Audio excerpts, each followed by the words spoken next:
السلام عليكم ورحمة الله وبركاته.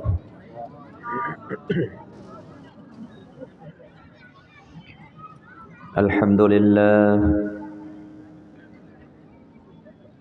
لله نحمده ونستعينه ونستغفره ونؤمن به ونتوكل عليه ونعوذ بالله من شرور أنفسنا ومن سيئات أعمالنا. من يهد الله فلا مضل له ومن يضلله فلا هادي له. ونشهد أن لا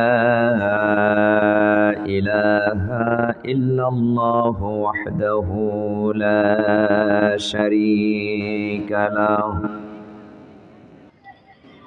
ونشهد أن سيدنا وحبيبنا ومولانا محمدا عبده ورسوله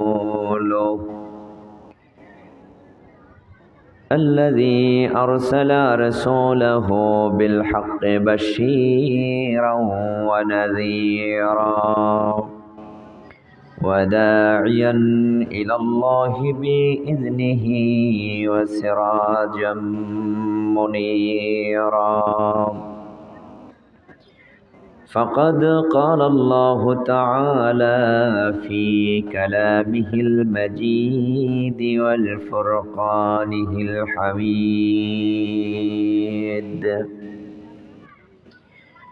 أعوذ بالله من الشيطان الرجيم.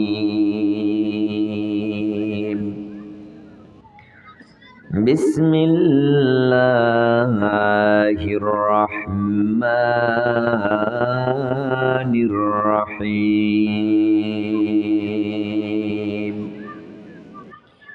يا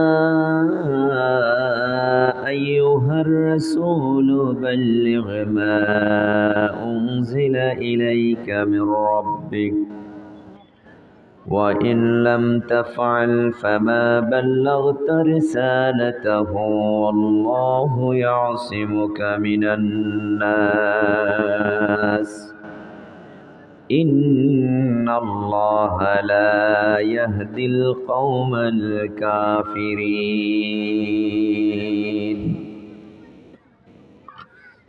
وقال تعالى في شان حبيبه محمد صلى الله عليه وسلم: إن الله وملائكته يصلون على النبي يا أيها الذين آمنوا صلوا عليه وسلموا تسليما. اللهم صل على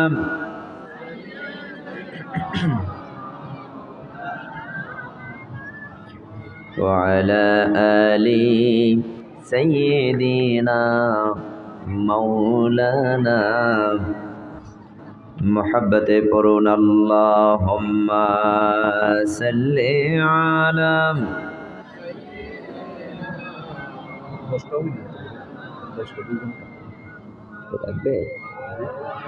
দেখি যতক্ষণ করা যায়।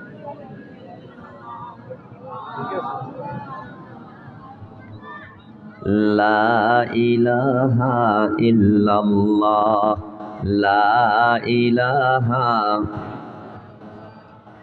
লা ইলাহা ইল্লাল্লাহ লা ইলাহা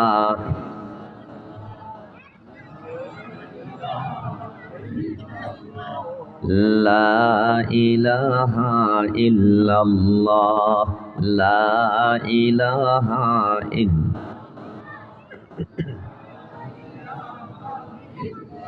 حسبي ربي جل الله ما في قلبي غير الله نور محمد صلى الله لا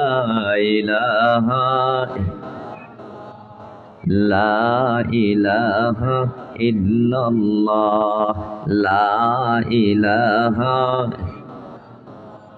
سبحان الله والحمد لله لا إله سبحان الله والحمد لله لا إله إلا الله لا إله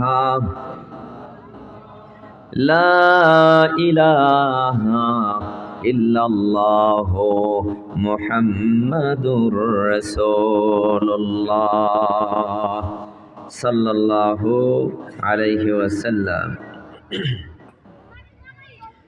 কর্তারহাট সিরাতুন নবী সাল্লাল্লাহু আলাইহি সাল্লাম তাফসীর কমিটির উদ্যোগে আয়োজিত 3 দিনব্যাপী 29তম তাফসীরুল কোরআন মাহফিলের আজকের এই প্রথম রজনীর মুহতারাম সম্মানিত সভাপতি জনাব আলহাজ হযরত মাওলানা হেমায়েতুর রহমান পীর সাহেব খানকা এ সাজলিয়া কর্তারহাট ভোলা আতালাল্লাহু উমরাহ ওয়া বারাকাল্লাহু ফি হায়াতি।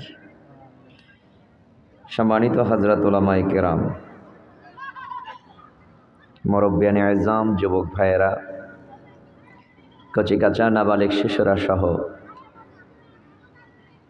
পর্দার অরন্ত আড়ালের মাইকের আওয়াজ শ্রবণরতা সম্মানিতা মা ও বোনেরা, আল্লাহ সুবহানাহু ওয়া তাআলার দরবারে অসংখ্য অগণিত শুকরগুজার হচ্ছি যে মহান রব্বুল আলামিন আমাদেরকে বিশ্বনবী মুহাম্মদ রাসূল সাল্লাল্লাহু আলাইহি সাল্লামের ঘোষিত জান্নাতের বাগানে সমবেত হয়ে কোরআন ও হাদিসের আলোকে কিছু আলোচনা করার এবং শোনার মতো সুযোগ তৈরি করে দিয়েছেন। সে মহান স্রষ্টা রব্বুল ইজ্জত ওয়াল জালালের দরবারে প্রাণ খুলে শুকরিয়া আদায় করে বলি আলহামদুলিল্লাহ। আর অসংখ্য অগণিত নিযুত কোটি শুকরগুজার হচ্ছে মহান মালিকের দরবারে, যে মহান মালিক আমাদেরকে এমন এক নবীর উম্মত হিসাবে কবুল করেছেন, যে নবী ছিলেন একাধারে একজন সফল রাষ্ট্রনায়ক, যে নবী ছিলেন একজন দক্ষ সেনাপতি, একটি নয় দুইটি নয় 27টি যুদ্ধের সেনাপতির দায়িত্ব পালন করেছিলেন মুহাম্মদ সাল্লাল্লাহু। যে নবী ছিলেন একজন আদর্শ শিক্ষক, যিনি ছিলেন একজন আদর্শ ব্যবসায়ী, যে নবী ছিলেন একজন বিশ্বস্ত বন্ধু, যিনি ছিলেন একজন ইনসাফ ভিত্তিক বিচারক, যে নবী ছিলেন পৃথিবীর সর্বশ্রেষ্ঠ চিকিৎসক, যে নবী ছিলেন পৃথিবীর সর্বশ্রেষ্ঠ বিজ্ঞানী, যিনি ছিলেন একটি সুন্দর আদর্শ সমাজ ও রাষ্ট্রের প্রতিষ্ঠাতা। তিনি হচ্ছেন আকা এ মাওলা, তাজেদারে মদিনা, সৈয়দুল আম্বিয়া, ইমামুল মুরসালিন, শফিউল মুজনবিন, সাহেবে কাবা কাউসাইনি ও আদনা। সেই বিশ্ব নেতা বিশ্বনবী মুহাম্মদ রাসূল সাল্লাল্লাহু আলাইহি সাল্লামের উম্মত হিসাবে কবুল করেছেন। এজন্য আরেকবার হৃদয়ের সবটুকুন ভালোবাসা উজাড় করে শুকরিয়া আদায় করে বলি আলহামদুলিল্লাহ। খুশি না বেজার? কত বছর পর তাফসীর হচ্ছে এখানে? 5 বছর পর। এই 5 বছর বিভিন্ন ধরনের সমস্যার সম্মুখীন হয়েছিলেন বিধায় আপনারা তাফসীরের আয়োজন করতে পারেন নাই, ঠিক কিনা বলেন? এটা শুধু আপনারাই না, সারা বাংলাদেশের অসংখ্য ময়দান তাফসীর শূন্য করার জন্য পায়তারা করেছিল একদল মানুষ। তারাও মুসলমান ছিল, কিন্তু সমস্যাটা কোন জায়গায় ছিল? মুহাম্মদুর রাসূল সাল্লাল্লাহু আলাইহি সাল্লাম পৃথিবীতে আগমন করেছিলেন যেই সমাজে, যেই জামানায়, এই জামানাটাকে কি জামানা বলা হয়? একটু জোরে বলেন। জাহেল শব্দের অর্থ কি বলেন তো? মূর্খ। মূর্খ, জাহেল মানে অজ্ঞ, জাহেল মানে মূর্খ। আচ্ছা, যেই জামানায় পৃথিবীতে মুহাম্মদ সাল্লাল্লাহু আলাইহি ওয়াসাল্লাম এসেছেন ওই জামানাটাকে জাহিলি জামানা বলা হয়। তাহলে জাহেল এবং মূর্খদের মাঝে আগমন করেছিলেন মুহাম্মদ সাল্লাল্লাহু আলাইহি ওয়াসাল্লাম। তারা কেমন জাহেল এবং কেমন মূর্খ ছিল? সে যুগের মানুষ উটের পায়ের পদচিহ্ন দেখে বলতে পারত এটা পুরুষ উট না মাদি উট। উটের পায়ের পদচিহ্ন দেখে বলতে পারত এটা পুরুষ না মাদি।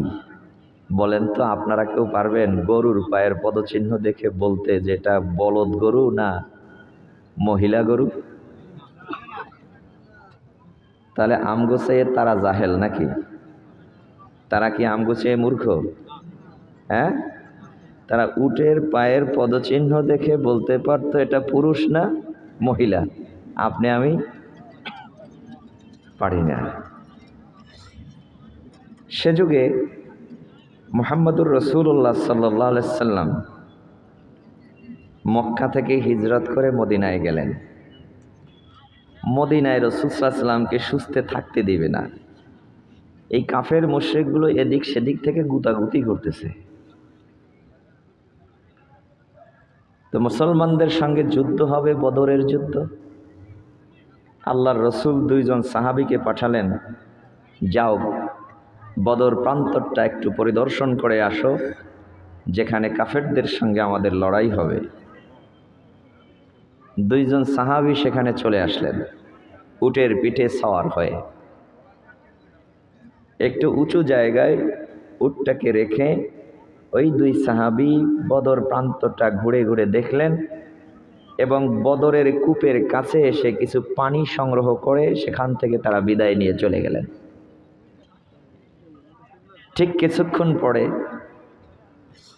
কাফেরদের মধ্য থেকে মক্কার প্রতিনিধি আবু সুফিয়ান তিনিও এসেছেন ওই বদর ময়দানটাকে পরিদর্শন করার জন্য। এসে দেখলেন কূপের পাশে একজন বৃদ্ধ মানুষ বসে আছে। তাকে প্রশ্ন করলেন, তুমি কি দেখেছো এখানে কোনো মানুষের আগমন ঘটেছে কিনা? বৃদ্ধ মানুষটি বললেন, হ্যাঁ আমি দেখেছি 2টা মানুষ এসেছে উটের পিঠে সওয়ার হয়ে, ওই যে উঁচু জায়গাটায় উট রেখে এই বদর প্রান্তটাকে একটু পরিদর্শন করে কূপ থেকে কিছু পানি সংগ্রহ করে আবার এখান থেকে বিদায় নিয়ে চলে গেছে। আবু সুফিয়ান এখন চলে গেছে ওই যেই জায়গায় উট রেখেছিল সেখানে গিয়ে দেখতে পেলেন কিছু উটের গোবর, উটের পায়খানা। কি পাইলেন? উটের গোবর। এখন তিনি গোবর টুকরা হাতে নিয়ে নাকের সঙ্গে ঘ্রাণ শুকে বলতেছেন যে এই গোবর হলো মদিনার উটের পায়খানা। আচ্ছা, আপনি কি বলতে পারবেন গরুর গোবর ঘ্রাণ নিয়ে যে এটা বরিশালের গরু না ভোলার গরু না চট্টগ্রামের গরু, কোন এলাকার গরুর পায়খানা, এটা কি আপনি বলতে পারবেন? তাহলে আপনি মূর্খ না তারা মূর্খ? আপনি আমি মূর্খ না তারা মূর্খ? আচ্ছা, যাদেরকে মূর্খ বলছি, জাহেল বলছি, সেই আবু সুফিয়ান উটের পায়খানাটাকে ভাঙলেন। ভাইঙা পায়খানার মধ্যে পাইলেন খেজুরের বিচি। খেজুরের বিচিটা হাতে নিয়ে এবার বলতে লাগলেন, আমি নিশ্চিত, কোনো সন্দেহ নাই, দেয়ার ইজ নো ডাউট, কোনো সন্দেহ নাই যে এখানে মদিনার থেকেই লোকজন এসেছিল, কারণ এই খেজুরের বিচি এটা মদিনার খেজুরের বিচি। আচ্ছা, আপনি আমি কি বলতে পারবো খেজুরের বিচি দেখা এটা কি পাকিস্তানি খেজুর, না সৌদি আরবের খেজুর, না কুয়েতের খেজুর? এটা বিচি দেখে আপনি আমি বলতে পারি? যাদেরকে আমরা মূর্খ বলি তারা উটের পায়ের পদচিহ্ন দেখে বলতে পারে এটা পুরুষ না মাদি। যাদেরকে আমরা মূর্খ বলি তারা উটের গোবরের ঘ্রাণ শুকে বলতে পারে এটা কোন এলাকার উটের পায়খানা। যাদেরকে আমরা মূর্খ বলছি সে খেজুরের বিচি দেখে বলতে পারে এটা কোন এলাকার খেজুর।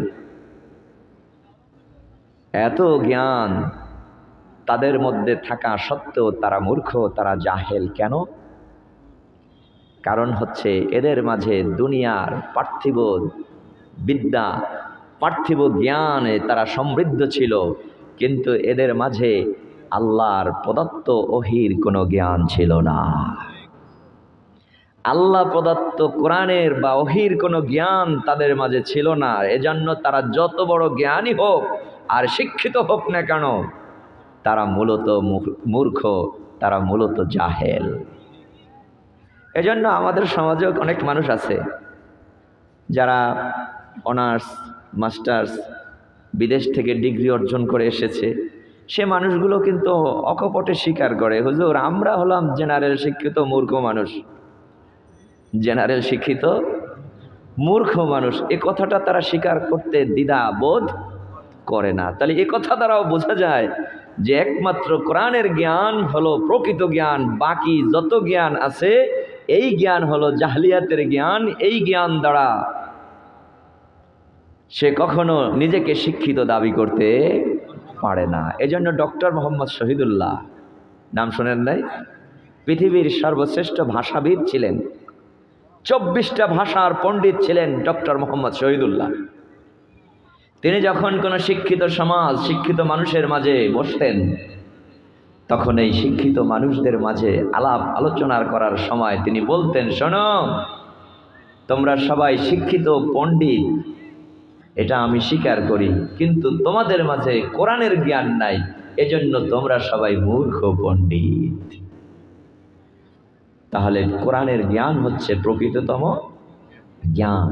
আল্লাহ পাক এই কোরআনে কারীম এমন একখানা কিতাব তিনি পৃথিবীবাসীকে উপহার দিয়েছেন, যেই কিতাবের মাধ্যমে পৃথিবীর সমস্ত জ্ঞানের কিতাবগুলো রচিত হয়েছে। সুবহানাল্লাহ বলেন। কোরআন দিয়ে পৃথিবীর সমস্ত জ্ঞানের কিতাবগুলো রচিত হয়েছে। আসলে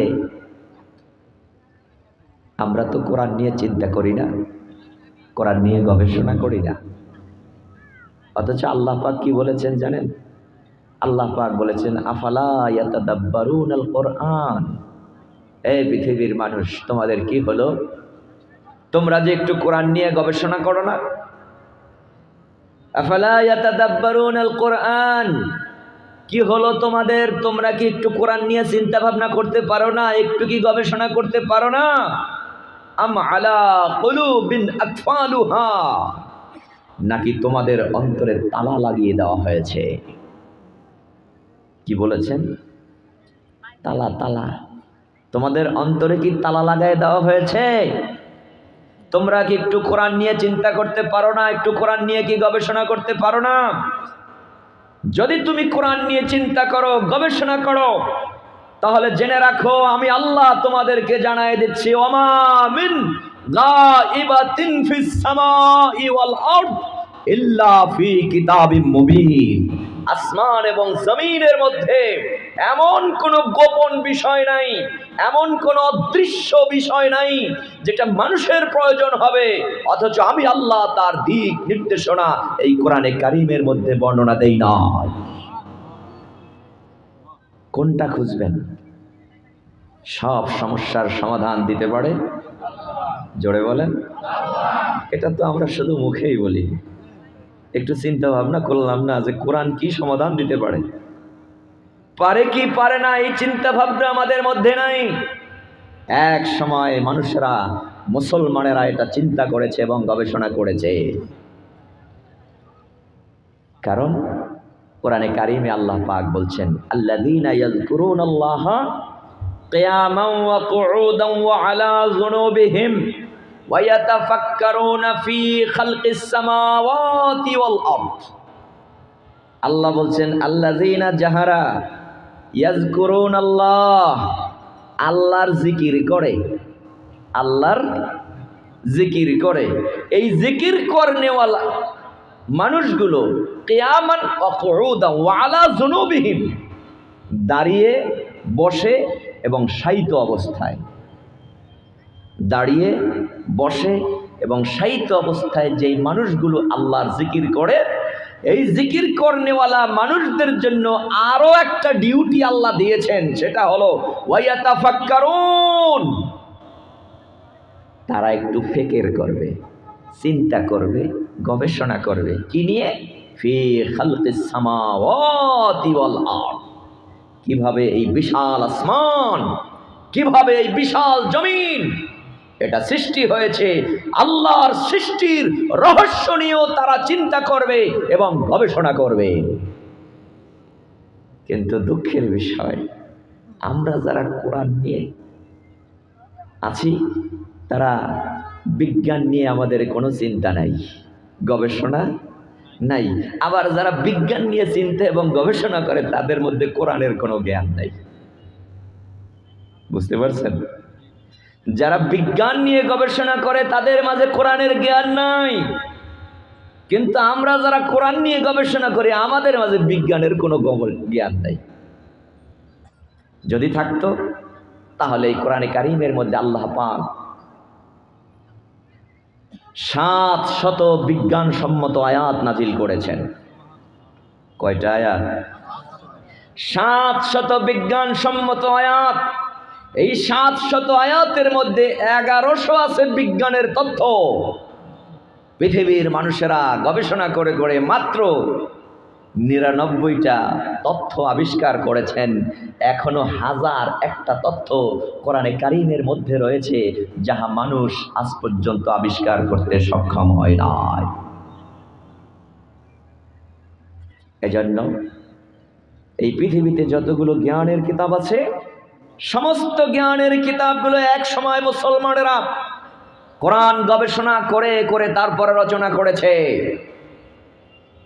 গোটা ইউরোপ যখন অজ্ঞতার আধারে নিমজ্জিত, জ্ঞান বিজ্ঞান সম্বন্ধে যাদের ধারণা ছিল শূন্যের কোঠায়, ঠিক সেই মুহূর্তে গোটা পৃথিবীর বুকে জ্ঞান এবং বিজ্ঞানের দীপ্ত মশাল উড্ডয়ন করেছিল মুসলমানেরা। আপনি দেখেন, যতগুলো জ্ঞানের কিতাব আছে, ইতিহাস জ্ঞানের কিতাব কিনা বলেন? ইতিহাস রচিত হয়েছে কোরআন থেকে। সুবহানাল্লাহ বলেন। কোরআনের মধ্যে হযরত আল্লাহ পাক 25 জন নবীর নাম উল্লেখ করেছেন। কয়জন নবী? জোরে বলেন। যেই 25 জন নবীর নাম কোরআনে এসেছে, তারা হলেন আদম, নূহ, ইদ্রিস, ইব্রাহিম, ইসমাইল, ইসহাক, ইউসুফ, ইয়াকুব, লূত, সালেহ, শুআইব, মুসা, হারুন, দাউদ, সুলাইমান, আইয়ুব, হুদ, জুলকিফল, ইউনুস, ইলিয়াস, ইয়াসআ, জাকারিয়া, ইয়াহইয়া, ঈসা, মুহাম্মদ রাসূল সাল্লাল্লাহু। এই 25 জন নবীর নাম আল্লাহ কোরআনে বলেছেন। কোরআনে আদম নবীর ইতিহাস তুলে ধরেছেন, ঠিক কিনা বলেন? আমরা এই 25 জন নবীর বিভিন্ন কিস্সা কাহিনী, ফেরাউন হামানের কিস্সা কাহিনী আল্লাহ কোরআনে বর্ণনা দিয়েছেন। এগুলোকে কালেকশন করে করে মুসলমানেরা ইতিহাস রচনা করেছে। আবার আল্লাহ বলছেন, কুল সিরু ফিল আরদ সুম্মা নজুরু কাইফা কানা আকিবাতুল মুকাজ্জিবিন। জমিনে পরিভ্রমণ করো, দেখো মিথ্যাবাদীদের পরিণতি কি হয়েছে। এই আয়াতের উপর গবেষণা করে পৃথিবীর মুসলমানেরা ভূগোল শাস্ত্র রচনা করেছে। অঙ্কশাস্ত্র মুসলমানেরা রচনা করেছে। অঙ্কশাস্ত্রের জনকের নাম কি? আল খারেজমি। কি নাম? আল খারেজমি। তিনি কোরআন দিয়ে অঙ্কশাস্ত্র তৈরি করেছেন। কোরআনে কারিমের মধ্যে আল্লাহ পাক বলছেন, ইউসিকুমুল্লাহ ফি আওলাদিকুম লিযযাকারি মিসলু হাজ্জিল উনসায়াইন ফা ইন কুননা নিসাআন ফাওকা ইসনাতাইন ফালাহুন্নাস সুলুস। 3-এর 1, 2-এর 1, 2, 1, 2, 3, এইভাবে অঙ্কগুলো কোরআন শরীফের মধ্যে আল্লাহ পাক বর্ণনা দিয়েছেন। এগুলোকে কালেকশন করে করে খোরাসানের ওমর খাইয়াম অঙ্কশাস্ত্র রচনা করেছেন। ইতিহাস কোরআন থেকে, ভূগোল কোরআন থেকে, অঙ্কশাস্ত্র কোরআন থেকে, চিকিৎসা বিজ্ঞান, ডাক্তারি বিদ্যা, এই ডাক্তারি বিদ্যার জনক যিনি ছিলেন তার নাম হচ্ছে ইবনে সিনা। চিকিৎসা বিজ্ঞানের জনকের নাম কি? ইবনে সিনা। তিনিও কোরআন গবেষণা করে চিকিৎসা বিজ্ঞান রচনা করেছেন। আল্লাহ বলছেন লাহুম শারাবুন মুখতালিফুন আলওয়ানুহা ফীহি শিফাউন লিন-নাস, তাদের জন্য বিভিন্ন পানীয় রয়েছে যার মধ্যে রয়েছে মানুষের রোগের প্রতিষেধক। রোগের প্রতিষেধক। এই আয়াতের উপর গবেষণা করে মুসলিম বিজ্ঞানী ইবনে সিনা চিকিৎসা বিজ্ঞান রচনা করেছে। এই যে জ্যোতির্বিজ্ঞান, মহাশূন্য, পৃথিবীর সর্বশ্রেষ্ঠ জ্যোতির্বিজ্ঞানী যার নাম হলো টলেমি। কি নাম? টলেমি। এই টলেমির মন্তব্য ছিল সূর্যটা স্থির আর পৃথিবী সূর্যের চতুর্দিকে ঘোরে। এটা আপনারা পড়েন নাই? পড়ছেন না ভূগোলের মধ্যে যে সূর্য স্থির, পৃথিবী সূর্যের চতুর্দিকে পরিভ্রমণ করে। কিন্তু মুসলিম বিজ্ঞানী আল-বাত্তানি, কি নাম? আল-বাত্তানি, তিনি কোরআন পড়ে দেখছেন আল্লাহ বলছেন ওয়াশ-শামসু তাজরি লিমুস্তাকাররিল লাহা, সূর্য তার নিজ কক্ষপথে সাঁতার কাটে। আবার সামনে আল্লাহ বলছেন ওয়া কুল্লুন ফি ফালাকি ইয়াসবাহুন, চন্দ্র চলে, সূর্য চলে, গ্রহ নক্ষত্র রাজি, galaxy, Milky Way, black hole, যা কিছু আছে মহাশূন্যে সব কিছু সাঁতার কাটতেছে, সব কিছু ঘূর্ণায়মান। আল্লাহ বলেন সব ঘোরে, আর টলেমি বলেন সূর্য স্থির, পৃথিবী ঘোরে। মুসলিম বিজ্ঞানী আল-বাত্তানি তিনি প্রমাণ করে দেখালেন যে সূর্য ঘোরে, পৃথিবীও ঘোরে। এজন্য এই আল-বাত্তানি, আমাদের সমাজে আমরা গতিকে ভাগ করেছি দুইটা, একটা হলো আহ্নিক গতি আর একটা হলো বার্ষিক গতি। আহ্নিক গতি হলো পৃথিবী নিজেকে নিজে 24 ঘন্টায় একবার ঘুরে আসে, আর বার্ষিক গতি এই পৃথিবী নিজে নিজে মার্বেলের মতো ঘুরতে ঘুরতে সূর্যটাকেও একবার প্রদক্ষিণ করে আসে। এটাকে বলা হয় বার্ষিক গতি।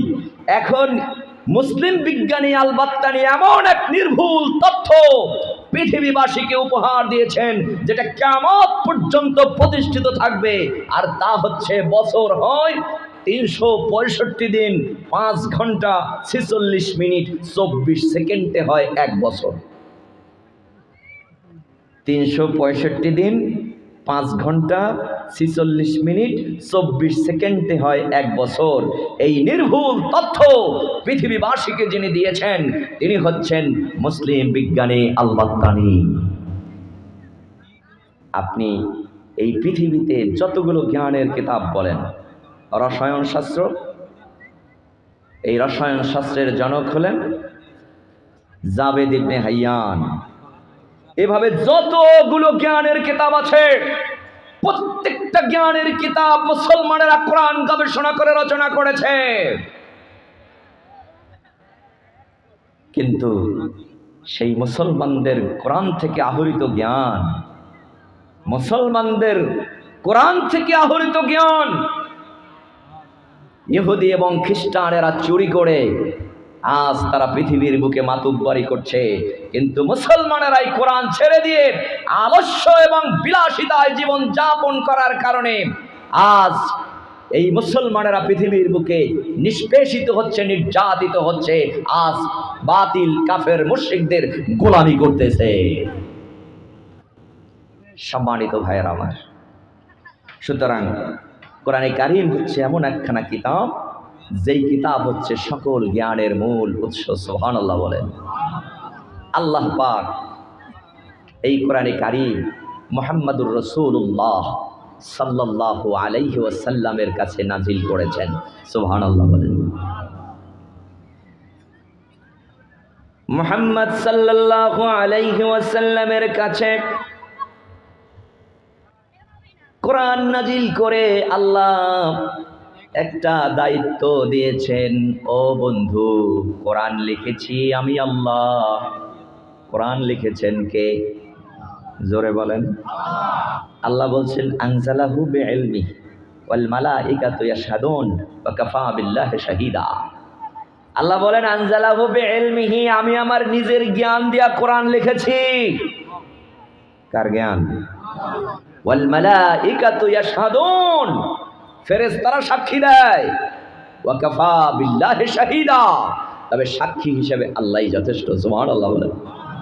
অন্যত্র আল্লাহ বলছেন তানজিলাল কিতাব লা রাইবা ফীহি মির রাব্বিল আলামিন, this is the revelation, the book Al Quran, in which there is no doubt from the Lord of the world. এই নাজিলকৃত কোরআন, যার মধ্যে কোনো ভুল নাই, কোনো ত্রুটি নাই, কোনো সন্দেহ। এটা কার বাণী? জোরে বলেন। আল্লাহর নাম নিতে আপনাদের এত কষ্ট হয় কেন?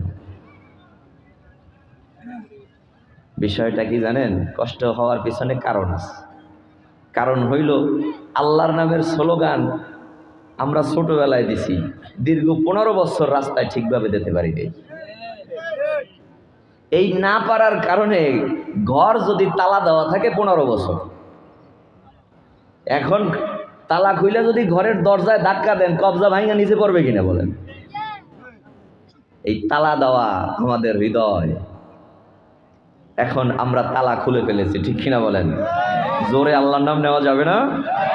জেনে রাখেন, আল্লাহর নামের মাধ্যমে, তাকবীরের ধ্বনির মাধ্যমে বাতিলের অন্তর প্রকম্পিত হয়। হযরত ওমর রাদিয়াল্লাহু তাআলা তার প্রমাণ দেখিয়েছেন। রাসূলুল্লাহ সাল্লাল্লাহু আলাইহি ওয়াসাল্লামের কাছে আসলেন, ইয়া রাসূলুল্লাহ, বাইতুল্লাহ গিয়ে নামাজ পড়েন না? কাকা, তোদের জন্যই তো পারি না। চলেন ইয়া রাসূলুল্লাহ, বাইতুল্লাহ গিয়ে নামাজ আদায় করব। এক কাতারে থাকবে আপনার চাচা আমির হামজা, আর এক কাতারে থাকবো আমি। হযরত ওমর চলে গেলেন, যায়া কাবা ঘরের দেয়ালের উপর উঠে দাঁড়িয়ে বলছেন চিৎকার নিয়ে, লিল্লাহি তাকবীর। হযরত ওমরের তাকবীরের ধ্বনি শুনে মক্কার কাফের মুশরিকগুলা দৌড়াতে দৌড়াতে এসেছে। কি ব্যাপার, বাইতুল্লাহ তাকবীরের ধ্বনি দেয়? এত বড় কলিজা, এত বড় পাঠাকার।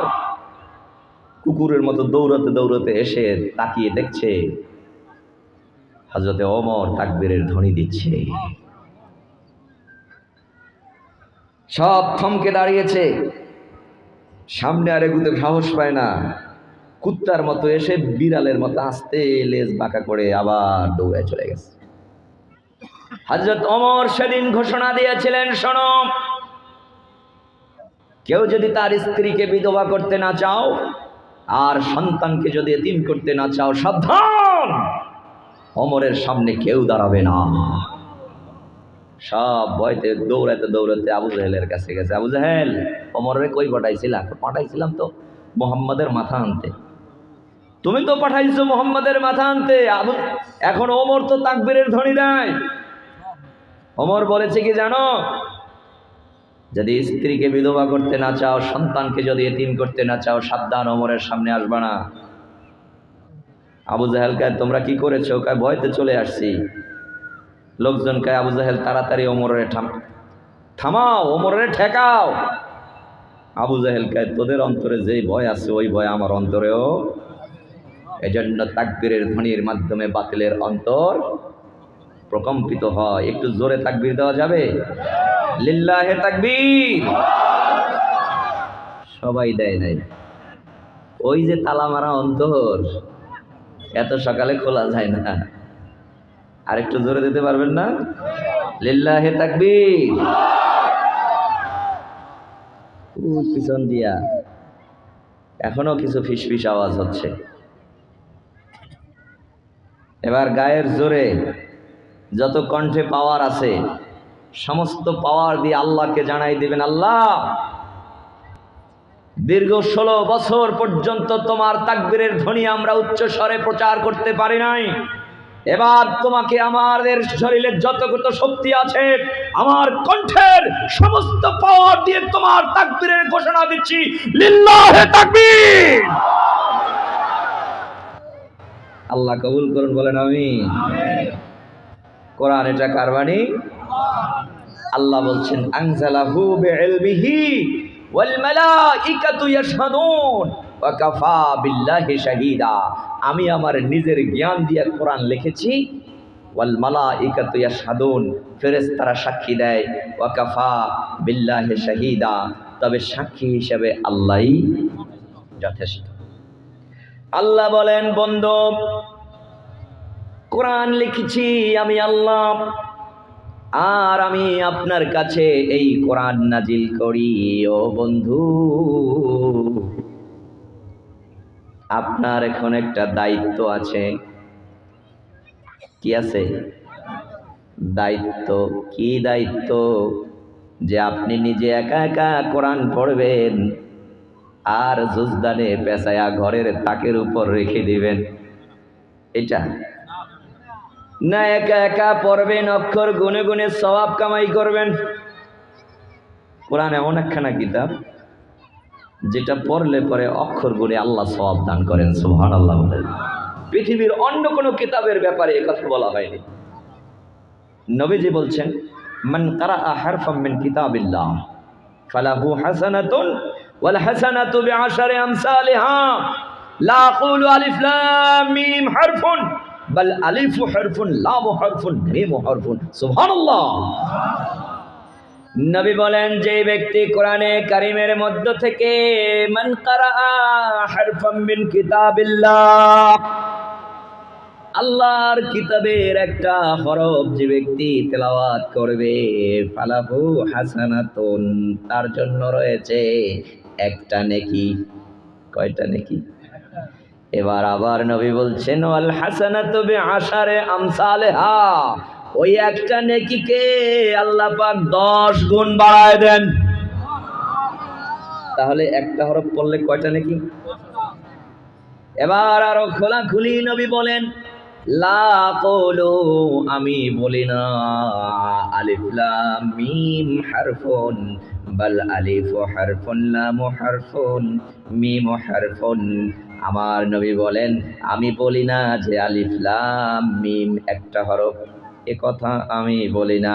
বাল আলিফু হারফুন, আলিফ একটি হরফ, লাম হারফুন, লাম একটি হরফ, মিম হারফুন, মিম একটি হরফ। যে ব্যক্তি কোরআন পাঠের উদ্দেশ্যে আলিফ লাম মিম বলবে, বলার সঙ্গে সঙ্গে তার আমলনামায় আমার আল্লাহ 30টি নেকি লিখে দিবে। ও নবী, কোরআন নাজিল করছে শুধু পড়বেন আর অক্ষর করে সওয়াব পাইবেন এই জন্য না। কি জন্য আমি আল্লাহ কোরআন নাজিল করেছি? সূরা মায়েদা 67 নম্বর আয়াত এখান থেকে তেলাওয়াত করেছি আমি। আল্লাহ কি দায়িত্ব রাসূলুল্লাহকে দিলেন?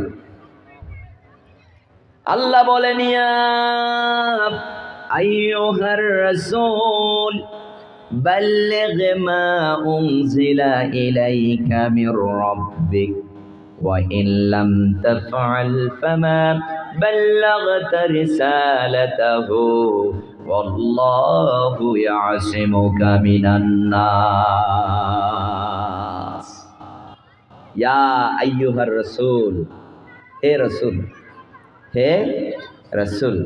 ইয়া ইয়া মানে রূপে নেদা, আহ্বান সূচক অব্যয়। আল্লাহ আহ্বান করে বলছেন মুহাম্মদ সাল্লাল্লাহু আলাইহি ওয়াসাল্লামকে, হে রাসূল, বাল্লিগ, বাল্লাগা ইউবাল্লিগু, বাল্লিগ কোন সিগা? আমরে হাজার মারুফের সিগা। আমর আদেশ, আদেশ দিয়ে আল্লাহ বলছেন তার রাসূলকে, হে রাসূল বাল্লিগ, আপনি পৌঁছায় দেন। কি পৌঁছায় দিবেন? মা উনজিলা ইলাইকা মির রাব্বিক, মা যাহা উনজিলা নাজিল হয়, ইলাইকা আপনার উপরে, মির রাব্বিকা আপনার রবের পক্ষ থেকে, আপনার রবের পক্ষ থেকে যাহা আপনার কাছে নাজিল হয়, এটা জুজদানে পেঁচায়া ঘরে রেখে দেওয়ার জন্য নয়, এটা আপনি মানুষের মাঝে পৌঁছায় দেন। কি নাজিল হয় বলেন? আল্লাহ তার রাসূলকে বলছেন, আমার পক্ষ থেকে যাহা আপনার কাছে নাজিল হয় এটা আপনি মানুষের মাঝে পৌঁছায় দেন। এরপর কি বলছেন দেখেন এই আয়াতের মধ্যে, ওয়া ইন লাম তাফআল, যদি লাম তাফআল, আপনি যদি এই কাজটা না করেন, আপনি যদি না পৌঁছান, শুধু একা একা পড়ছেন আর পেঁচাইয়া জুজদানে রাইখে দিয়েছেন, এই কামটা যদি আপনি করেন তাহলে ফামা বাল্লাগতা রিসালাতাহু, আপনি রিসালাতের দায়িত্ব পালন করেন নাই, সেই হিসেবে আপনি বিবেচিত হবেন। রসুল বানাইছি আমি, দুনিয়ার কোনো মানুষ আপনারে ভোট দিয়ে রসুল বানায় নাই। এটা নির্বাচনের বিষয় নয়, এটা আমি আল্লাহর পক্ষ থেকে নির্ধারিত আপনাকে রসুল বানিয়েছি, আর আপনাকে আমি দায়িত্ব দিয়েছি, আমি যাহা নাজিল করি এটা আপনি মানুষের মাঝে পৌঁছায় দিবেন। যদি না পৌঁছান তাহলে আপনি আপনার দায়িত্ব পালনে অবহেলা করেছেন, সেই হিসেবে আপনি বিবেচিত হবেন। এরপর আল্লাহ বলছেন, আল্লাহু ইয়াসিমুকা মিনান নাস, মানুষের পক্ষ থেকে আসা সকল অনিষ্টতা থেকে আল্লাহ আপনাকে হেফাজতে রাখবেন। একটু ভালো করে ব্রেনের মধ্যে ঢুকান। দায়িত্ব দিলেন আল্লাহ রসুলকে, যা নাজিল করে এটা পৌঁছায় দেবেন, না পৌঁছাইলে দায়িত্ব অবহেলা করেছেন। সাথে সাথে আল্লাহ কেন বললেন যে মানুষের অনিষ্টতা থেকে আপনাকে হেফাজতে রাখা হবে? এ কথা বলার কারণটা কি বলেন তো আপনারা? এই কথা দ্বারা আল্লাহ তার রসুলকে বুঝাতে চাচ্ছেন, হ্যাঁ বন্ধু, কোরআন আমি আল্লাহ আপনার কাছে নাজিল করি, আপনি তো এই দায়িত্ব পালন করবেন, মানুষের মাঝে পৌঁছায় দিবেন, কিন্তু পৌঁছাতে গেলে মানুষের পক্ষ থেকে আপনার উপর বিপদ আসবে, হামলা হবে, মামলা হবে, জেলখানায় ঢুকতে হবে, মার খেতে হবে, পিটনি খেতে হবে, তারপরও আপনাকে আপনার দায়িত্ব পালন করতেই হবে। আল্লাহ বলছেন মানুষের পক্ষ থেকে যেই বিপদ আসবে আমি আল্লাহ আপনাকে হেফাজতে রাখবো। সুবহানাল্লাহ।